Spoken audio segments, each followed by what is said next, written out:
Good evening. You're all seated, so please be seated. Thank you very much. I hope you all have a copy of the service. As luck would have it, we'll begin on page 2.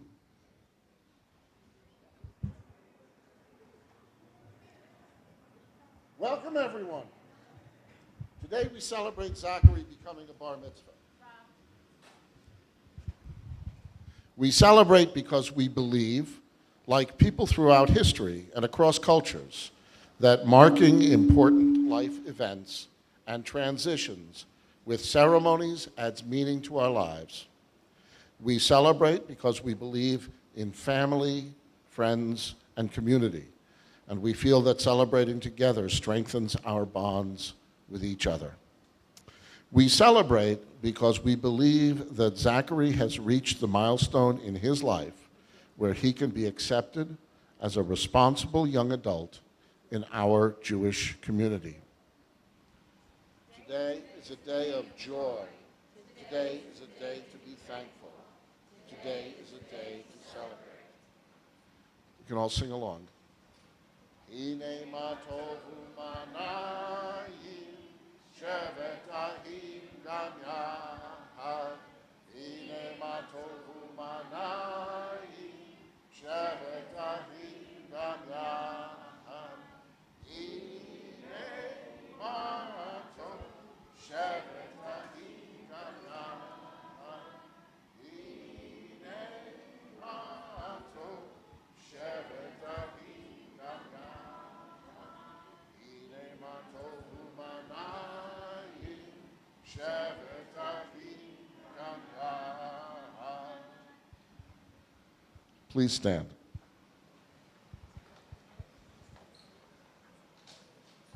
Shema Yisrael, Echad Ameinu, Adam Echad. Hear, O Israel, our people are one, humanity is one. Please be seated.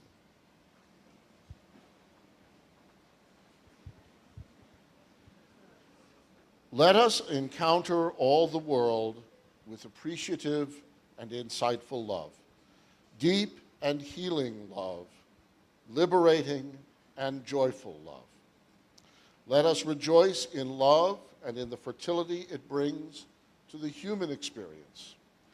Love expands our abilities to explore and express ourselves. Love deepens our feelings of connectedness and individuality. Love helps us reach across the boundaries of ego, class, creed, ethnicity, and nation. Love heightens our senses of meaning, beauty, and wonder. Let us all love all the world with all our heart, with all our soul, with all our might. And these words will be upon us, our hearts always. Let us learn them by heart with our children, and let us speak them often, as we sit in our homes and along the way, as we lie down and rise up. Let us attach them as a sign to guide our minds and our hands. Let us write them on the doorposts of our home as lessons. Let us make our every deed a labor of love. We are Jews. We are Americans, but above all, we are human beings. Sometimes we forget this truth. Sometimes we only think about our own family. Sometimes we only think about our own friends. We look at other people and see them as strangers. The color of their skin is often different. The language they speak is not our own. We turn them into enemies before they give us a chance to become our friends. Our common humanity makes us see the truth. Underneath the different color, underneath the different speech, underneath the different costume, every person is a human being. Every person needs the dignity we need. Every person wants the happiness we want. Every person feels what we feel. Humanistic Jews do not necessarily believe in supernatural intervention, but there are many things that humanistic Jews do believe in. We believe in developing and maintaining healthy, strong relationships with people we love. We believe in taking responsibility as human beings to solve problems, help others, and relieve human suffering. We believe our empathy, responsibility, and gratitude should guide our behavior every day. We believe in thanking people for making our lives better. We believe in celebrating our Jewish holidays and culture in ways that are consistent with our values and morals. We believe in relying on ourselves to accomplish things. We believe in using action to help solve our problems.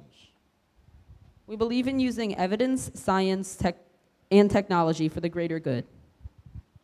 We believe that the purpose of our religious instruction is to educate rather than indoctrinate, that our children will bear themselves with dignity and high purpose.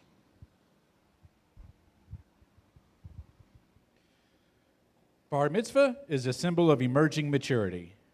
Bar mitzvah is a time of questioning. It is a time of doubt. The maturing child questions all values and doubts all authority. His rebellion is an expression of his will to be free. He doubts that what has been created is the best that can be created. He doubts that human beings yet know everything. Doubt disturbs his satisfaction with what is and inspires his vision of what may be.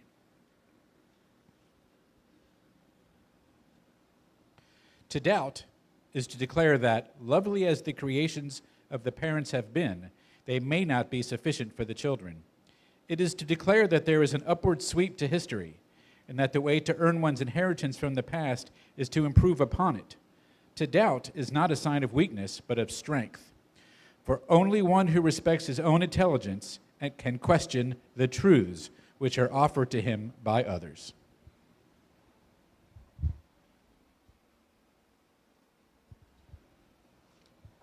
You may have heard a haiku that goes like this. Today I am a man. Tomorrow I'd return to the 7th grade.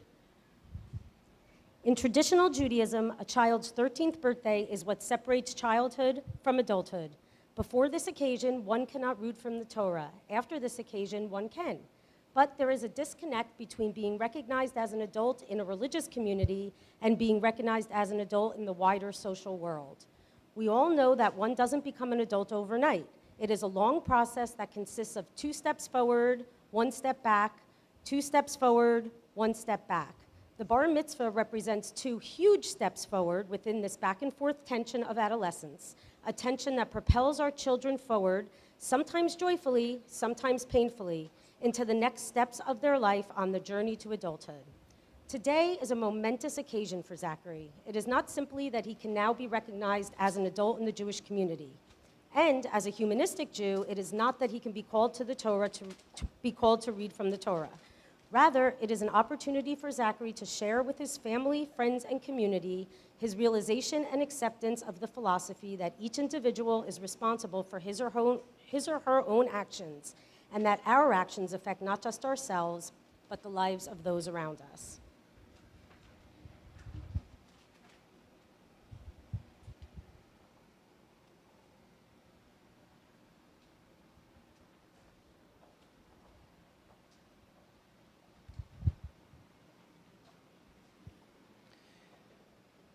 When designing our B'nai Mitzvah requirements, we felt they should be consistent with our humanistic Jewish values and reflect the high standards we use to define responsible young adult in our humanistic Jewish community. Each requirement stems from our expectations of a responsible young adult. A responsible young adult makes good, ethical decisions by considering the long-term consequences of his actions. He's able to place his actions within the context of his role in humanity and strives to ensure that his actions are ethical and kind. Therefore, our B'nai Mitzvah students must engage in guided exercises in ethics and ethical decision-making. A responsible young adult cares about his fellow human beings.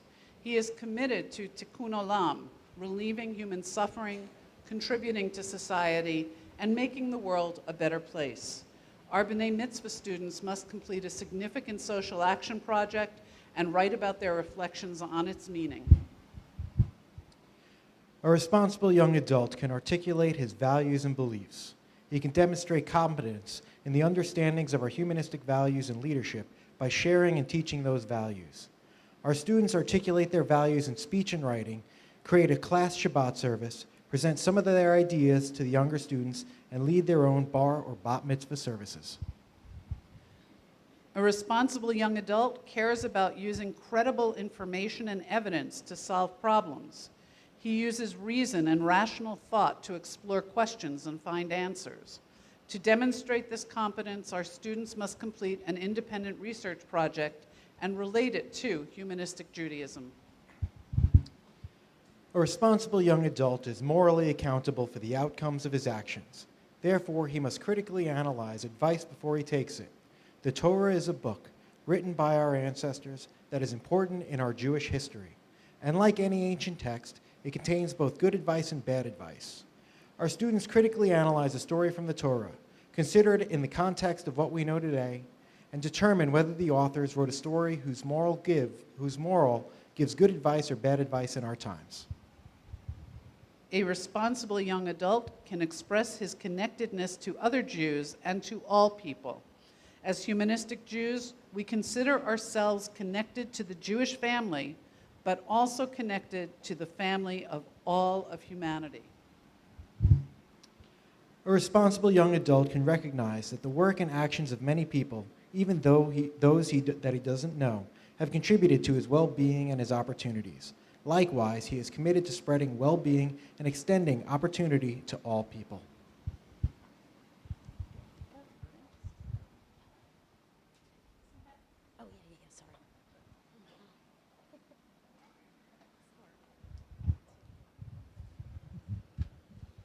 The last, the very last, so richly, brightly, dazzlingly yellow.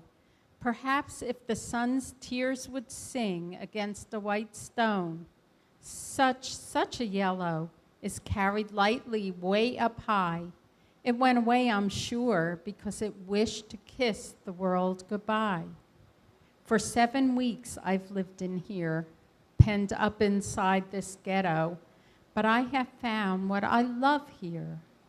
The dandelions called to me, and the white chestnut branches in the court, only I never saw another butterfly. That butterfly was the last one. Butterflies don't live in here, in the ghetto.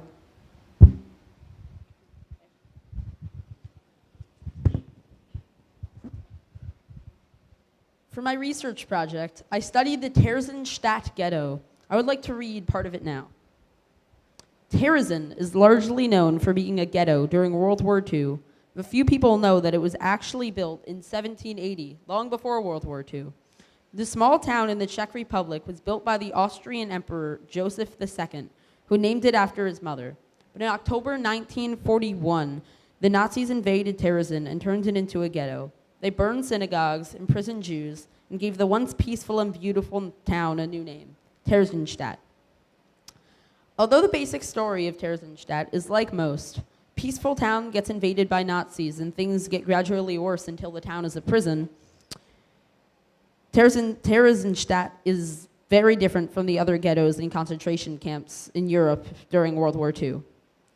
They had prepared tirelessly to make the Theresienstadt ghetto not look like a ghetto, but like a paradise.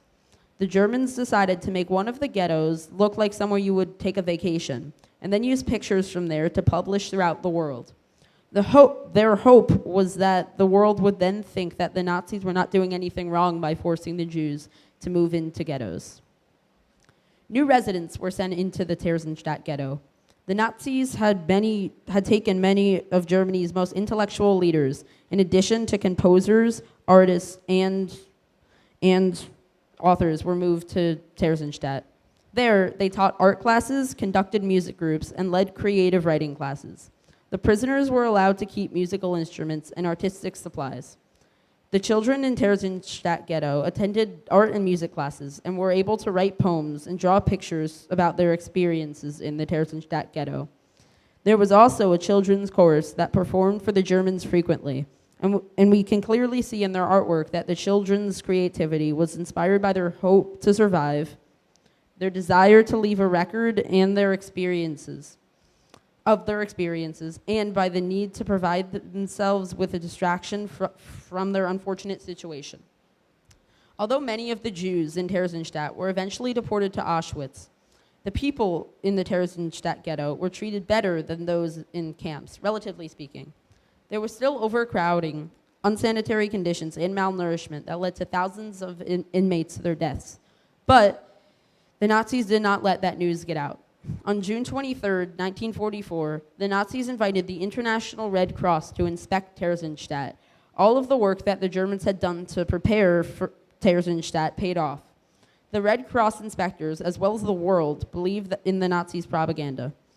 Even some of the people in Theresienstadt fell for this elaborate and expensive trick. They simply thought that the Nazis had come to their senses and decided to treat the Jews like people.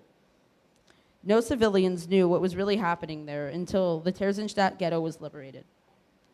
On May 8, 1945, Theresienstadt was liberated by the Soviet Army. To handle part of the aftermath, Willy Grog, a former prisoner of Theresienstadt, was put in charge of the children and youth who formerly lived in the ghetto. One day, he received 2 suitcases full of children's drawings, poems, and written records from Theresienstadt. 10 years later, they were released to the public and are now on display all throughout the world.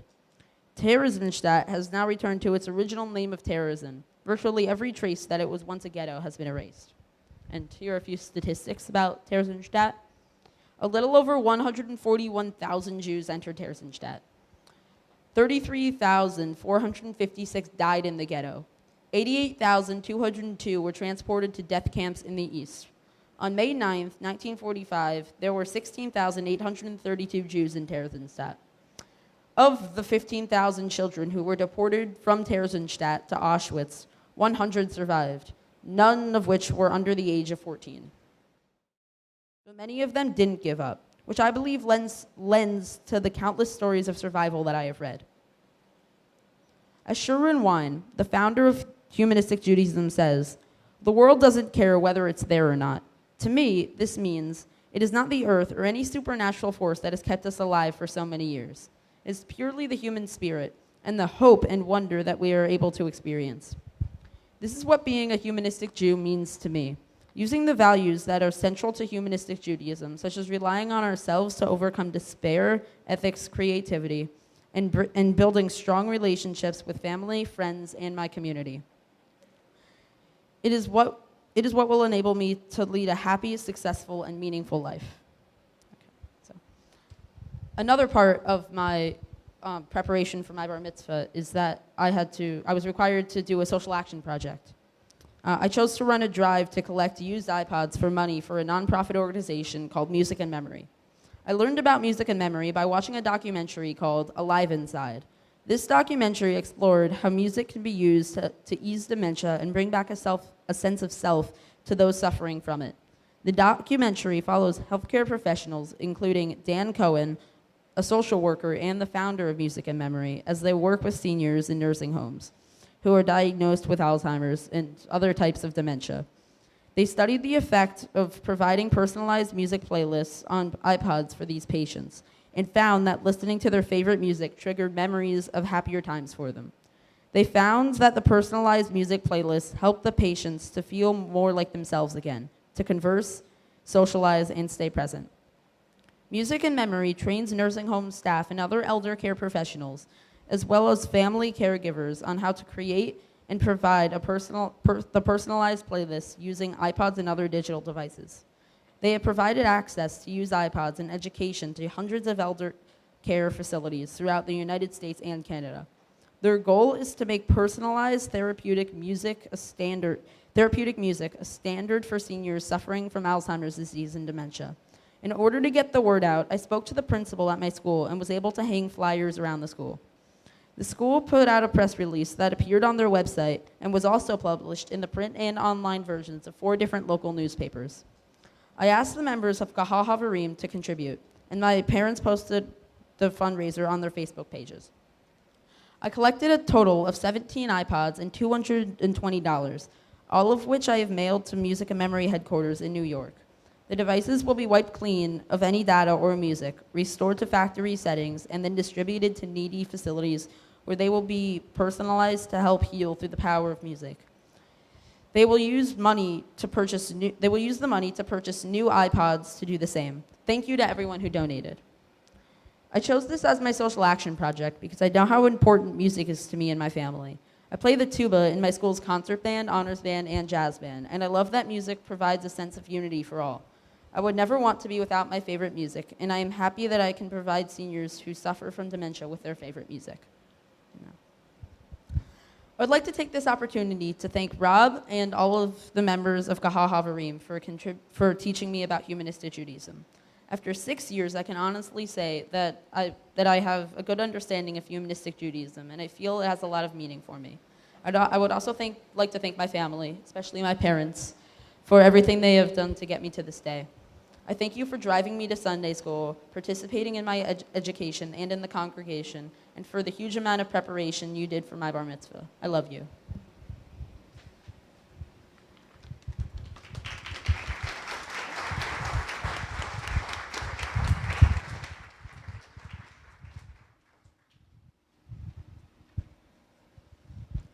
On a purple, sun-shot evening, under wide flowering chestnut trees, upon the threshold full of dust, yesterday, today, the days are all like these.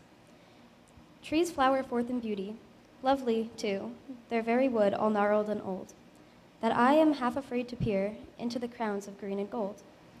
The sun has made a veil of gold, so lovely that my body aches. Above the heavens shriek with blue, convinced I've smiled by some mistake. The world's abloom and seems to smile. I want to fly, but where? How high? If in barbed wire things can bloom, why couldn't I? I will not die. Melissa, would you help us sing?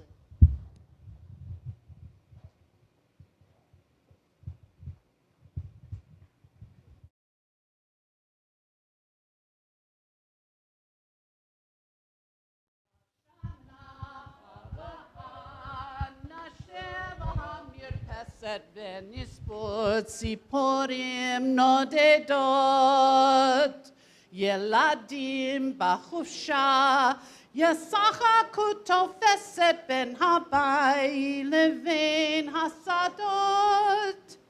עוד תראה כמה טוב יהיה בשנה הבאה. עוד תראה כמה טוב יהיה בשנה הבאה. Soon the day will arrive when we will be together and no longer will we live in fear. And the children will smile without wondering whether on that day dark new clouds will appear. Wait and see what a world it can be if we share, if we care, you and me. Wait and see what a world there can be if we share, if we care, you and me. Many dreamed, many died to make a bright tomorrow, and their vision remains in our hearts. Now the torch must be passed in hope and not in sorrow, with a promise to make a new start. Wait and see what a world there will be if we care, if we share, you and me. Oh today, kama tov yeh, bashana haba.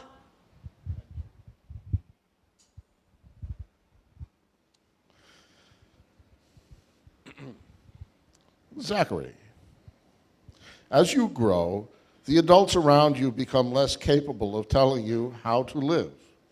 but we can offer guidance, knowing that you are able to listen, to learn, and to evaluate. Our goal is to guide you to a life in which your needs for survival, for happiness, for productivity, and for dignity can be realized. Your values and ethics are a map to help you choose your goals and how to achieve them. You may get guidance from others or from books, but as you go through life, you will encounter situations for which you feel you have no frame of reference. In those moments, you must listen to your inner voice and determine for yourself what is right and wrong. This time in your life is one of searching for your life's path, of responding to more challenging tasks, and of demonstrating greater independence and depth of thought, competence, and commitment. On this table are 13 unlit candles, one for each year of your life and each representing an important value. Together, we have chosen these values in the hopes of helping you to navigate your own path. Here this evening are family members and friends whom we hold dear. We have asked some of them to come up and participate in this special candle lighting ceremony.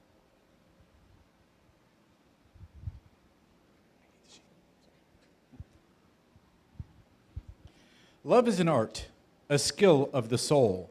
Newborn infants come into the world in helpless dependency, with only the knowledge of how to receive. As they develop, as they cease to be children, they sense a new power, not the power to demand love, but rather the power to express love. To sense that we not only need to be helped, but also to help, to steadily feel that we not only require the care of others, but also to give care, is the beginning of inner security. Love is the developed part of expressing our human power through the act of giving to others. It overwhelms our fears and gives us hope to the promise of our own strength.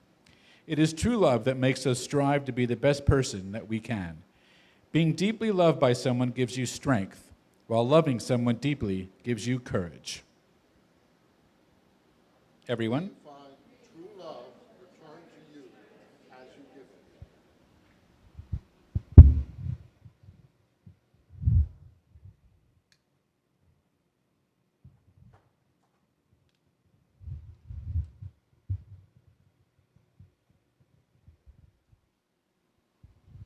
Our families are our roots.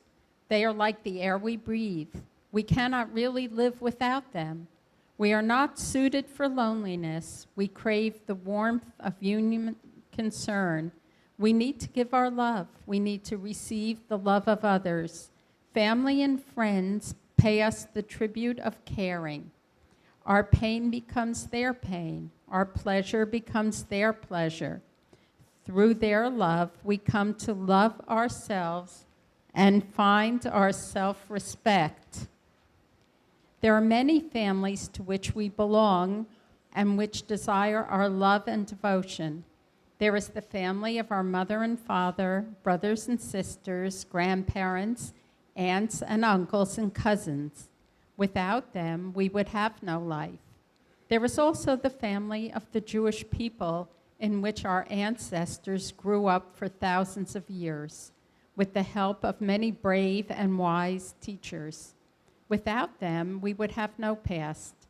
There is the family of humanity into which every child is born, which reaches out to cover the world and which makes each of us the brother and sister of the other. Without them, we would have no future. May you always feel the warmth and support of family.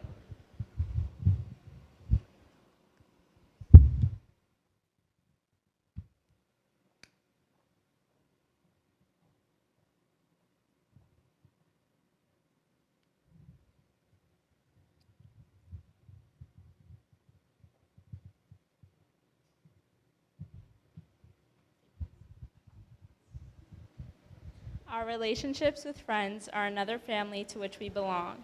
The family of inheritance is the family of mother and father, sister and brother, daughter and son. They mold our childhood and echo our evolutionary past. The family of choice is the family of friends. They are the comfort of our adult years and reflect the needs of our present. If we are good friends, we are as loyal to those whom we love as if they were our own flesh. We give each other gifts of care and recognition. To preserve friendship requires a special effort of will. In order to keep good friends, we must demand the same behavior of ourselves as we do of them. We must see our own dignity reflected in the dignity of those we choose to love. May you always find yourself surrounded by the love of true friends.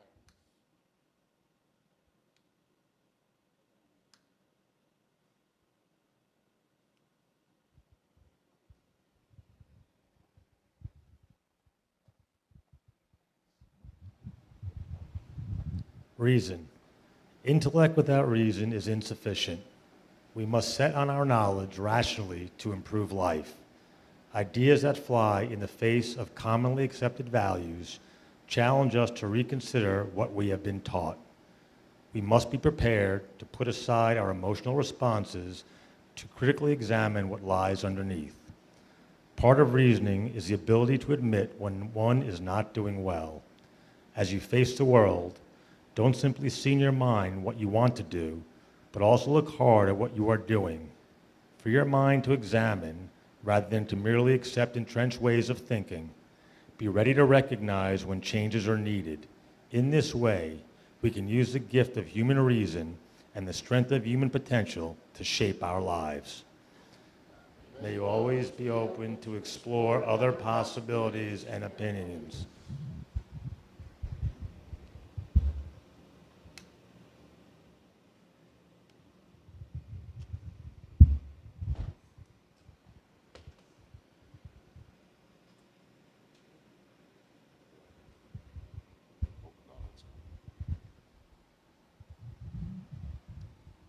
Leadership.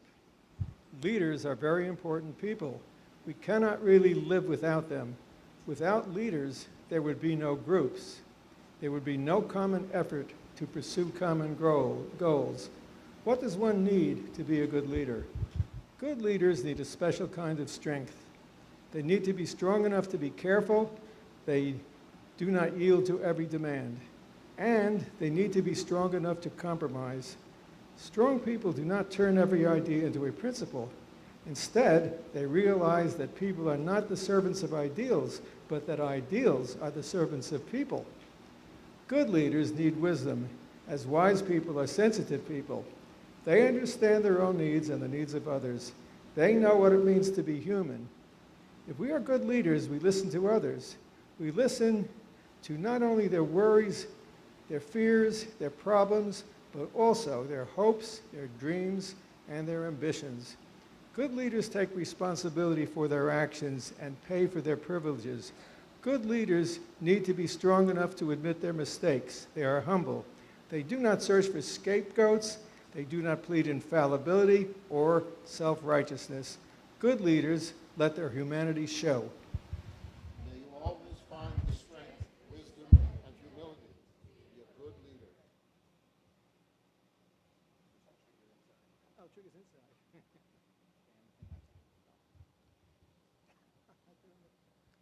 you do it for me? Thank you, David. It's my fingers. It's very mechanical.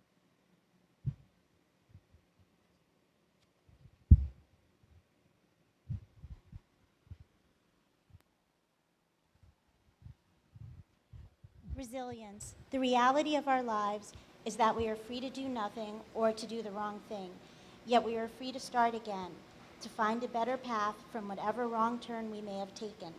We are not caught forever in any error or confusion. The power is ours to move again. This is the wonder and challenge of our lives. An anonymous sage once said that we should not be afraid of failing. It is the way you learn to do things right. It does not matter how many times you fall down. What matters is how many times you get up. Do not be afraid of taking risks or being criticized, because to be truly alive and to grow means to take risks. Inherent in this process will be moments of failure. Do not let these define you, for when you struggle, it will not be easy to lose perspective. At these times, you remember your talents, your competence, and your inner strength, and show yourself the compassion that you so readily show to others. May you always find the strength to rise up.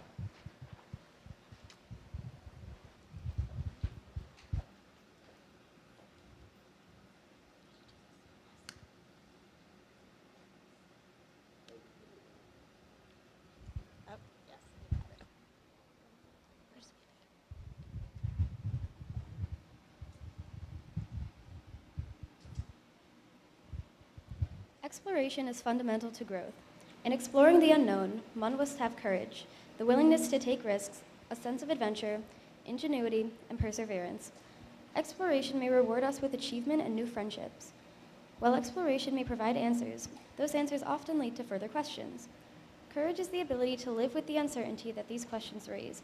It is also the ability to risk failure by attempting to reach your highest potential. It is the ability to accept reality while endeavoring to change those aspects of reality that are not acceptable to you. It takes courage to fly in the face of entrenched traditions and morality to create new traditions and morality based on what you know to be in the best interests of human dignity. May you always find the courage to surpass your limits and reach your highest potential.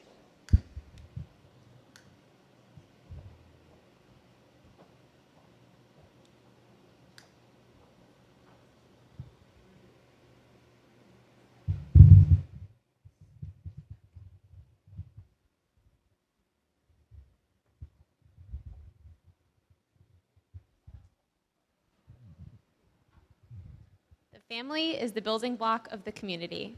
Our existence is based upon passing our heritage to our children. This is the crucial link between the generations and the miraculous nature of our survival. We are together today to celebrate a milestone in your life and our heritage. This life cycle event connects us to tradition and to those who have come before us. It roots us in history. It gives us expression to our creativity. It extols our freedom, commitment, and responsibility to define Judaism and the Jewish experience in keeping with our convictions, values, and our understanding of the world. Just as your parents and relatives have passed on certain values and beliefs to you, it will be your responsibility to pass on values and beliefs to the next generation. The Hebrew phrase tikkun olam literally means world repair. In modern Jewish circles, tikkun olam has become synonymous with the notion of social action and the pursuit of social justice.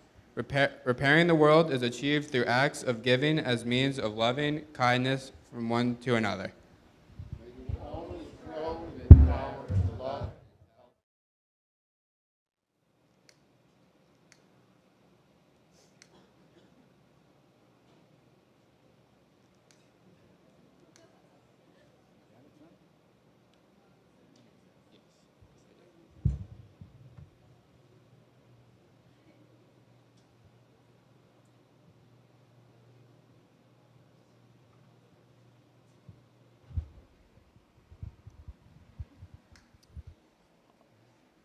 Happiness. Being an adult is not easy. That is the famous cop-out that is supposed to get us off the hook in a myriad of problem situations. Being a child or an adolescent is not easy either, but who said that life at any stage is supposed to be easy? Life can be fun, it can be exciting, adventuresome, and rewarding, but life is never easy if we truly live in the most positive sense. You have learned through your exposure and education that there is no predetermined course for you to follow. You must, as you grow older, find your own way in the world with a sense of independence and freedom that requires both maturity and wisdom. This is by no means easy, but if you can achieve it, you will discover the real reward in life, your own happiness, that can only come from your own accomplishments. The meaning of happiness, the meaning of life is happiness. Yet happiness is no distant event which we strive to achieve, some future bliss we suffer to enjoy. It is the sensitive awareness of what is intrinsically valuable in the here and now. It is the special pleasure of helping others, the beauty of friendship, the thrill of running, the excitement of learning, the exaltation in the simple striving. Happiness is not, in reality, the goal of life at all. It is the gift of present experience. May you all find the happiness in the world around you.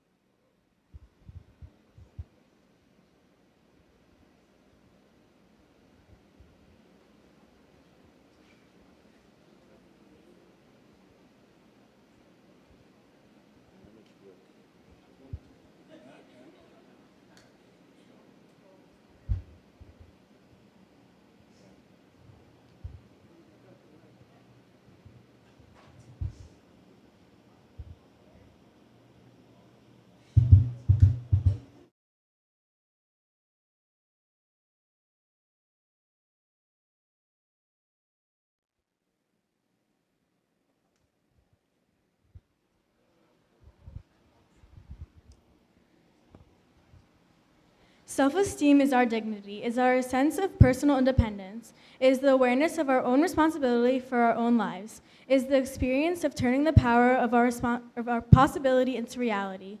There are times in our lives when we feel our self-esteem most strongly. When an important task is finished, when a course of study is completed, when a new skill is mastered, when the people we respect give us the respect for the things we do, then our perception of our own dignity becomes bolder and fills our lives with a deep satisfaction.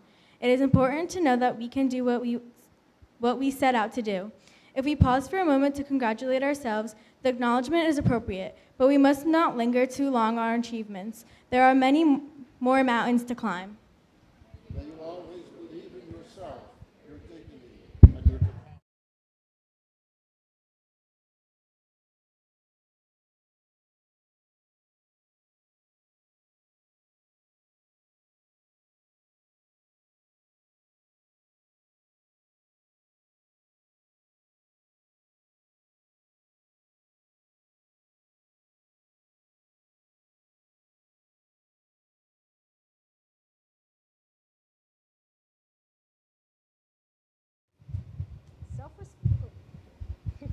Self-respect is never a gift. It is an achievement. It is always an achievement.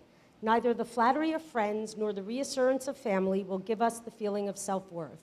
Self-respect is the child of competence. It is the offspring of personal skill.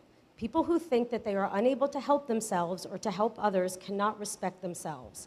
People who respect themselves have the power to help determine the course of their own lives.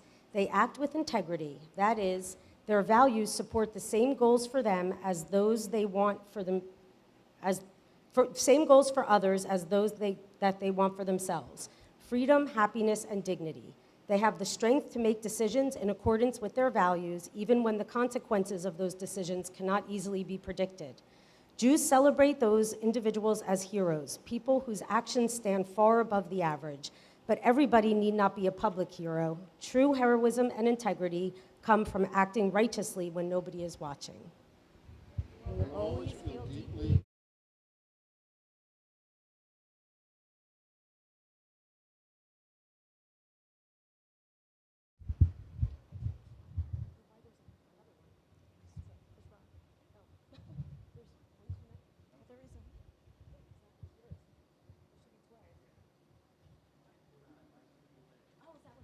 Oh, okay, I'm like, wait a second.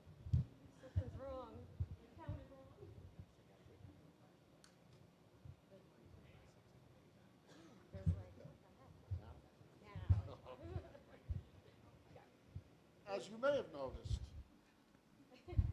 As you may have noticed, in the center stands a larger candle, a special one in the life of every person. We have chosen this candle to represent your individuality. One's individuality can be compared to a flame in its fragility and brilliance.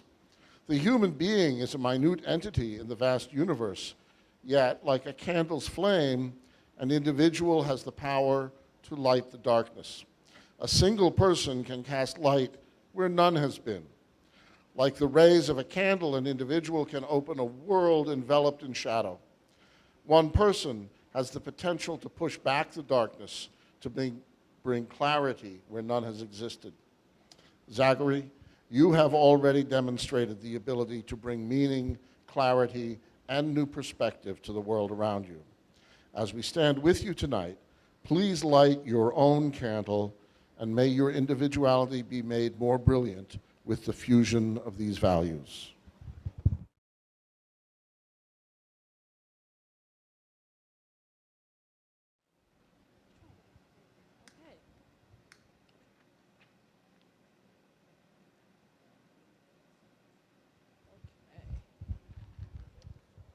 I am not yet an adult, but I am no longer a child. With each season, I become more responsible. I will never be unkind because of how someone looks or what another person believes. I will remember that loving my family and respecting other people are really about being kind and helpful to them. I will try to understand people and not be angry when they do things that I do not understand. I will try to understand other people and not be angry when they do things that when they do not understand or agree with me. I will be kind, sensitive, and considerate, and not only think about my own needs. Instead of thinking that I know everything already, I will try to learn from adults and others in my life.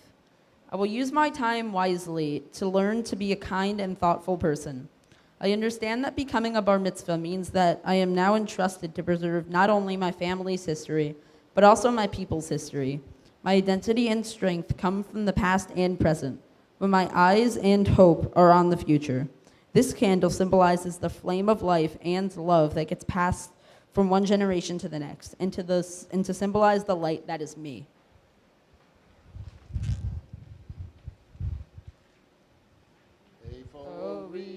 Ori be, Efo tikvakti, tikvakti be, Efo koki be, Vagamba. Where is my light? My light is in me. Where is my hope? My hope is in me. Where is my strength? My strength is in me and in you.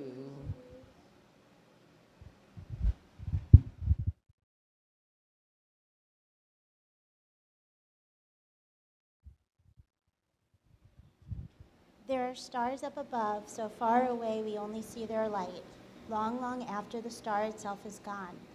And so it is with people that we loved. Their memories keep shining, ever brightly, though their time with us is done. But the stars that light up the darkest night, there are the lights that guide us as we live our days. There are the ways we remember.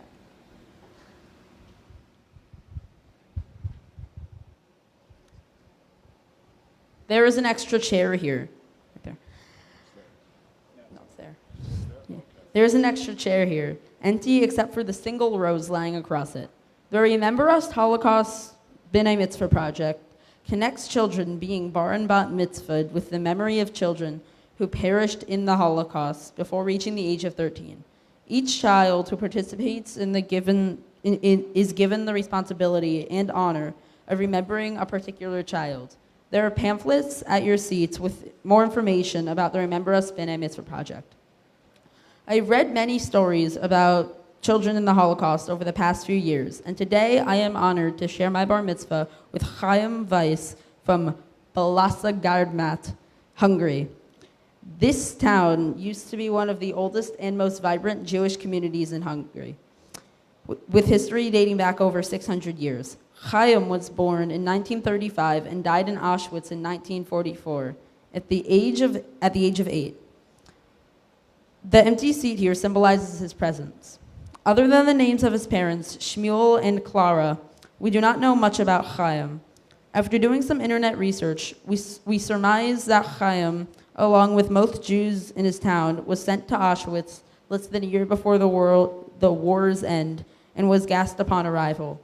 There were over 2,000 Jews from Balasa Gardmat before World War II. Only 136 returned there after the war. I am lighting this yahrzeit candle to honor Chaim.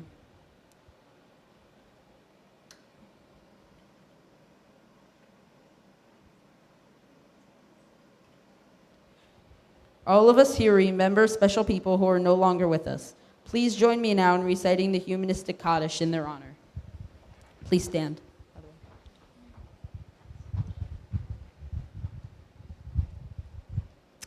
Those who taught us to laugh and to cry. We remember them now. Those who held us and whom we held. We remember them now. Those who loved us and whom we loved. We remember them now. At the rising of the sun and its going down. We remember them. At the blowing of the wind and in the chill of winter. We remember them. At the opening of the buds and in the rebirth of spring. We remember them. At the shining of the sun and in the warmth of summer. We remember them. At the rustling of the leaves and in the beauty of autumn. We remember them. At the beginning of the year and at its end. We remember them. When we are weary and in need of strength. We remember them. When we are lost and sick at heart. We remember them. When we have joy we crave to share. We remember them. When we have decisions that are difficult to make. We remember them. When we have achievements that are based on theirs. We remember them. As long as we live, they shall too live, for they were part of us, as we remember them. Please be seated. This is it? Yes. All right, I go first. Hi, Zachary. Congratulations. It's been a wonderful service so far. On behalf of the congregation, I want to commend you for the work you've done and present you with a token of your completion of our educational program and confer upon you officially the title of Bar Mitzvah. I've known you, as you said, for 6 or 7 years since you first joined the congregation. As you know, Melissa and I have come to be good friends with Steve and your mom. It was a real pleasure to have you in class this year. You always brought your A game. I think you learned a lot and you showed it. At the beginning of the year, we talked about the fact that becoming a bar mitzvah doesn't really mean you're a grown-up, right? I am sure that your mother and Steve and others have gently reminded you of that a few times and will continue to do so.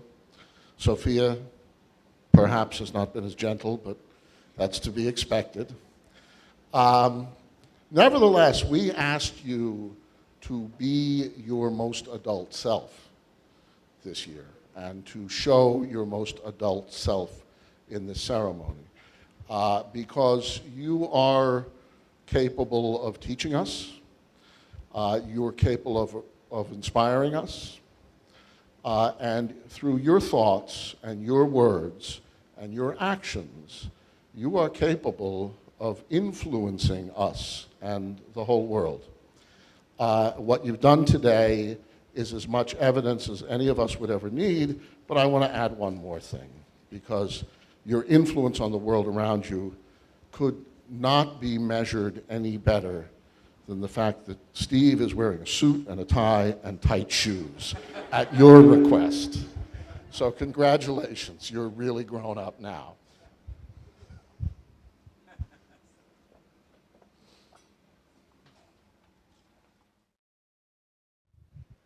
Okay. I come from a family of 2 girls. My sister's right there. I had 2 fabulous girls. My first 3 grandchildren were beautiful and amazing girls. So I was astounded and bewildered to find out that the new baby was going to be a boy. What do we do with a boy? No more frilly outfits with matching hats. No more ruby red slippers. No more trips to the American Girl store. But Zach, you made it easy, because from the very beginning, you made sure we would know what to do with you.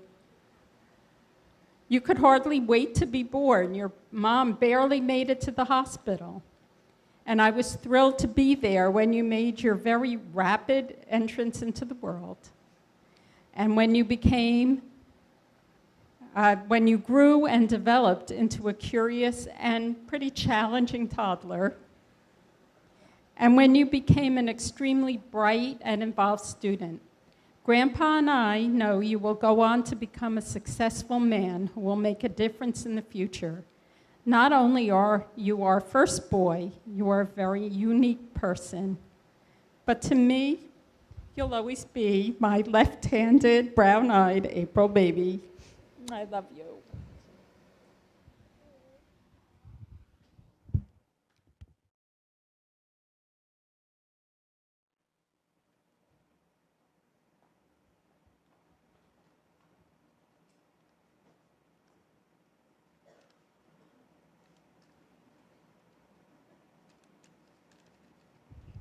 Zach said my speech was the only one that was going to make him cry, so let's see what we can do.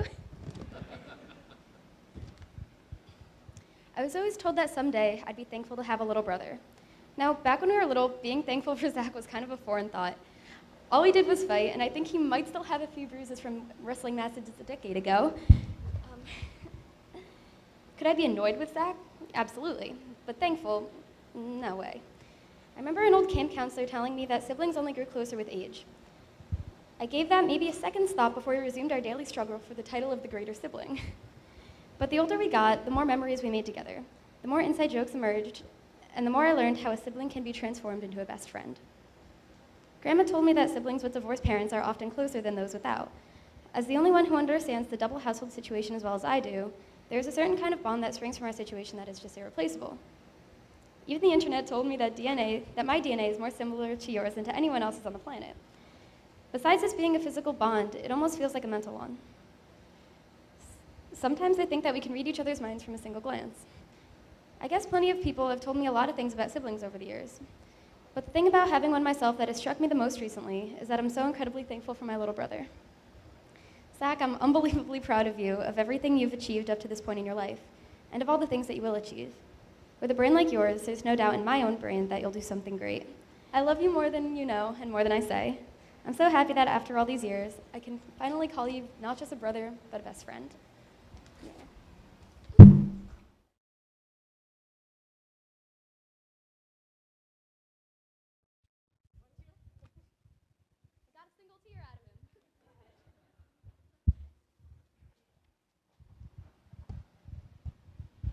Zach.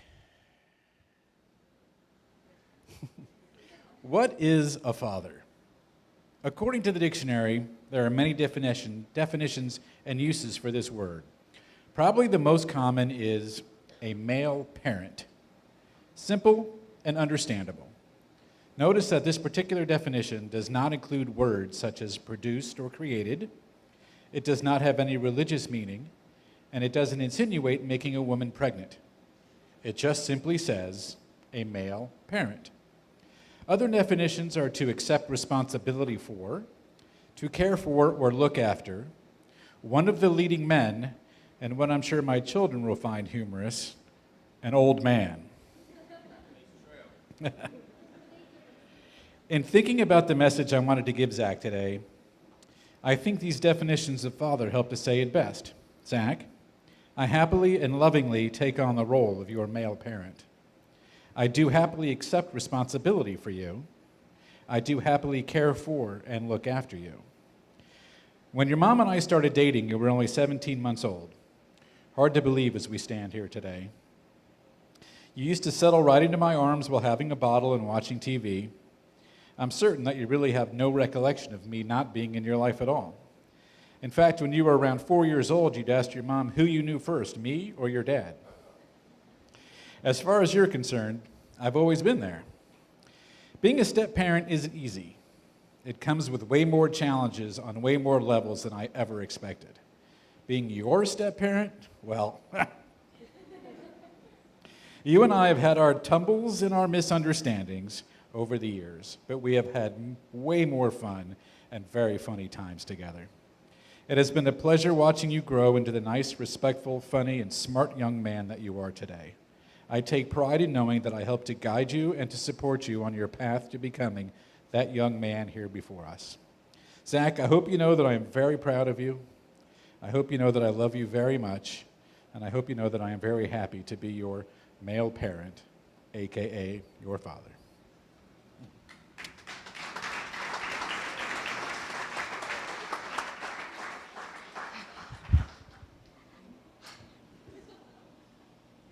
Zach, first of all, I want to tell you how very proud I am of you today. You worked so hard to get here, and I know it wasn't always easy, especially with my constant nagging to get it all done. But you, as well as I, persevered, and here we are. You've done a great job today, which doesn't surprise me one bit. Indeed, I always knew you would be something great. As Grandma said, we were all perplexed when we found out you were a boy. After 5 girls in our family, a boy threw us for quite a loop. But as the first boy, I knew you would be something special. I've told you about the night you were born. Apparently, you were in quite a hurry. I woke up out of a sound sleep at 12:40 in the morning, and you were born only 40 minutes later. Because you came so fast, my water never broke, and you were born in the intact bubble. I did a little research, and I found out that less than 1 in 80,000 babies are born in this way. In fact, it is said that babies born in this way are very rare and special. In medieval times, it was widely believed that these babies were destined for greatness. Although I was going through some difficult times during your earliest years, you captivated my heart right away. You and Sophia were the source of so much joy, happiness, and love for me. It was that love that got me through the day and up again the next morning. You seemed to be born with a quest for knowledge that was unsurmountable. Your love for anything electronic was obvious even then. And of course, the adult versions were always way more fascinating to you than the toy versions. Over the years, your quest for knowledge has only grown, and your shining intellect and ambition is clear to everyone who knows you. At around 3 years old, you decided you would be a know-it-ologist when you grew up. And then you proceeded to make that dream a reality.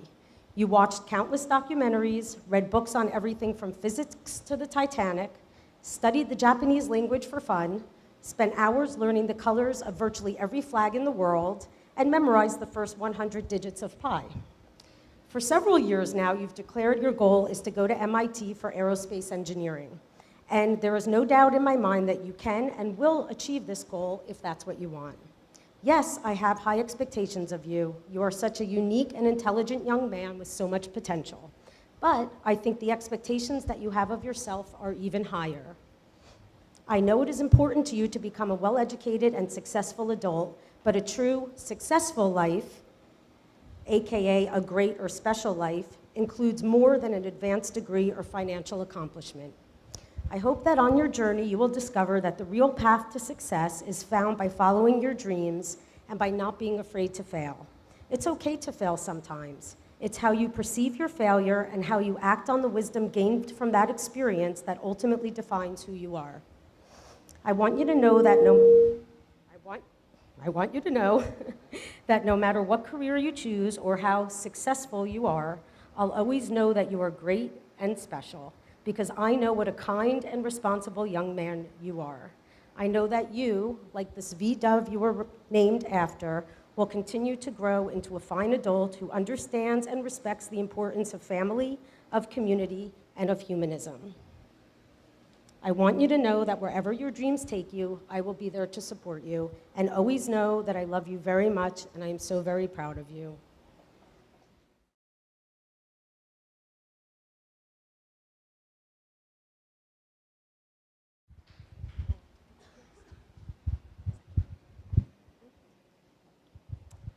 Tonight, we celebrate the end of Shabbat. It is a time to reconnect with family and friends, a time of peace, rest, and reflection, a time of learning and a time to look forward. The word Havdalah means separation. Shabbat has separated or set apart from other days as a day of leaving behind the chaos and strife of the work week and dedicating ourselves to family, friends, community, and the pursuit of intellectual and spiritual growth. The rest from the usual or mundane can bring inner harmony and revitalize us for the task of improving the world around us. Let the Havdalah ritual serve as a reminder both of the benefits and the disadvantages of separation. Praiseworthy are those who distinguish between the sacred and the mundane. Let us mark the separation between that which is important and that which is inconsequential, and in the coming week focus on personal growth, human welfare and happiness, and the protection of our planet and its environment. Praiseworthy are those who distinguish between the seventh day and the 6 days of toil. Let us mark the separation between Shabbat and the weekdays, between light and darkness, joy and sorrow, hunger and plenty, slavery and freedom, and justice and tyranny. And let us contribute towards the creation of a just and peaceful society. How good and pleasant it is when humanity dwells in unity. Let us break down the separation of barriers between nations, races, genders, and those who differ in age, economic status, and ability. Let us honor every person's dignity and grant each one the opportunity to live in peace and friendship with others. In ancient Jewish culture, wine was a symbol of prosperity and good fortune. The wine blessing celebrates helping each other in our families, our friendships, and all our relationships. Let us bless our lives with community by sharing our joy, our spirit, and our bounty, by inviting visitors to join us, by welcoming the stranger, by caring for those in need. The fruit of the vine, with it let us drink to life. Pri hagafanito l'chaim. Oh. Oh.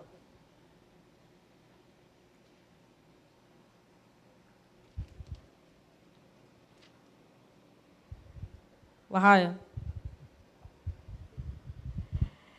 As this Shabbat has indulged us in relaxation and relief from the burdens and stresses of the week, we smell these fragrant spices. The fragrance can stimulate the senses and provoke the poetry of imagination. Through human creativity, we can transform illusion into reality. May we, in the coming week, with energy and determination, make wise, courageous, and ethical choices that will contribute, even in a small measure, towards tikkun olam, the repair and improvement of our world. V'rea nikoa mechaye nafashot. And the pleasing fragrance enlivens the soul. That smells like vanilla.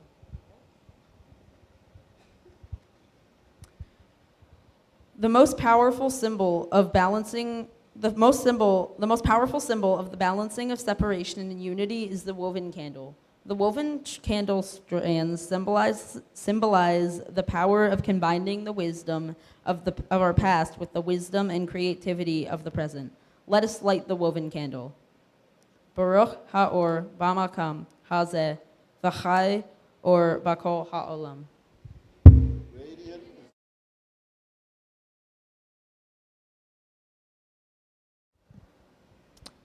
The strands of the candle are separate.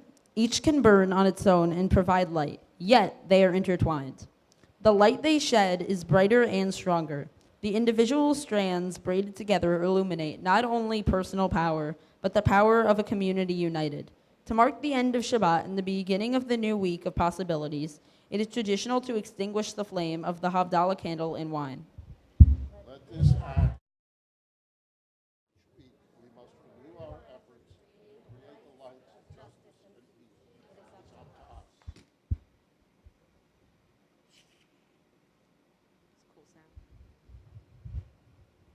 Zachary, may you learn to accept yourself, your strengths and your weaknesses, and may you learn to grow from your mistakes and failures, as well as from successes and achievements. May you discover your own special ways of helping to make the world a better place to live in. May your love for yourself, your family, the Jewish people, and all people deepen and deepen your lives so that you may create in the world love that is in you.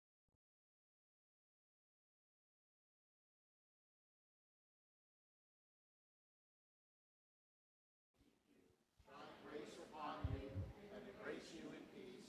Amen.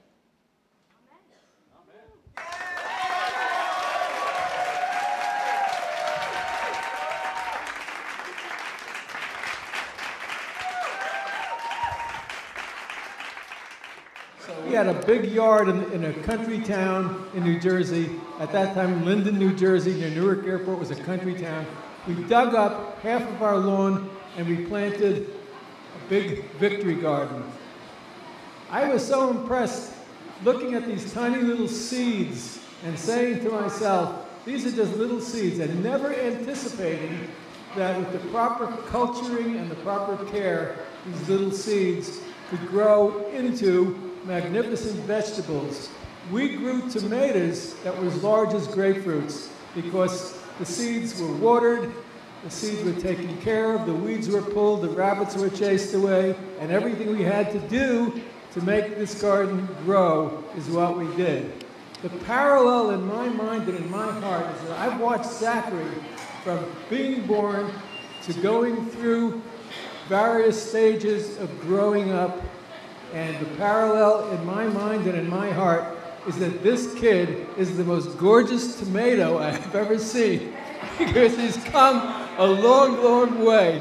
And I really can't tell him or even put into words how exceedingly proud I am of who he is, what he is, and what I know in my heart he's going to become. He's really a wonderful kid. you.